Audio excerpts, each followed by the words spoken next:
Exam tough नहीं होता, strategy weak होती है। वेलकम टू एग्जाम ब्लूप्रिंट, जहां सिलेक्शन होती है planned, not accidental. Let's build your success blueprint.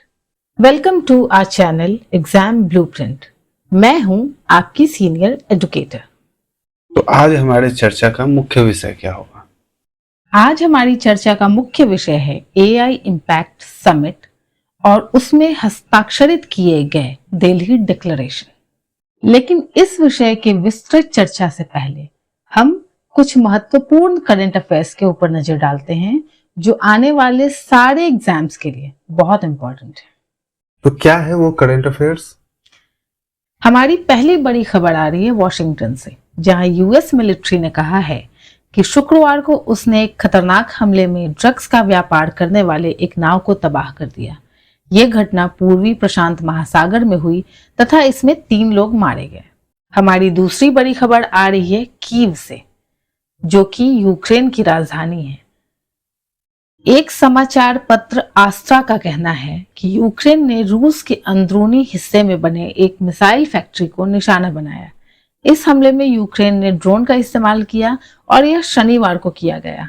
यह हमला रूस के अडमर्ट गणराज्य में हुआ। और हमारी तीसरी बड़ी खबर आ रही है हांगकांग से।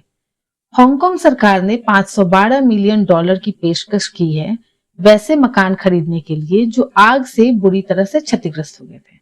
हांगकांग सरकार ऐसा कर रही है ताकि वह लगभग 2000 विस्थापित हुए लोगों को फिर से आवास दे सके।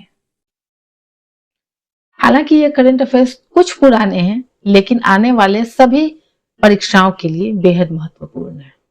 तो अब करंट अफेयर्स हो गए, तो चलिए आज के मुख्य विषय की ओर हम लोग बढ़ते हैं। बिल्कुल, अब हम अपने मुख्य विषय की ओर बढ़ते हैं।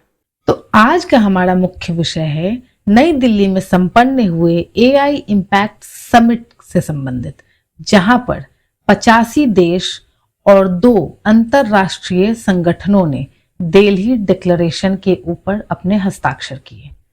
नई दिल्ली में हाल में हुए एआई समिट में 85 देश और 2 अंतरराष्ट्रीय संगठनों ने न्यू दिल्ली डिक्लेरेशन पर हस्ताक्षर किए। हस्ताक्षर करने वाले देशों में यूएस और चाइना भी हैं। और जो 2 अंतरराष्ट्रीय संगठन जिन्होंने इस पर अपने हस्ताक्षर किए हैं वो हैं यूरोपियन यूनियन और IFAD अर्थात international fund for agricultural development. अब यह दिल्ली डिक्लेरेशन क्या है और इसके क्या मायने हैं? सर्वजन हिताय सर्वजन सुखाय अर्थात welfare for all happiness for all के सिद्धांत पर आधारित इस डिक्लेरेशन का मुख्य उद्देश्य है एआई के लाभ सभी तक समान रूप से पहुंचाना। सबसे अहम बात ये कि इस पर यूएस और चाइना ने भी हस्ताक्षर किए हैं।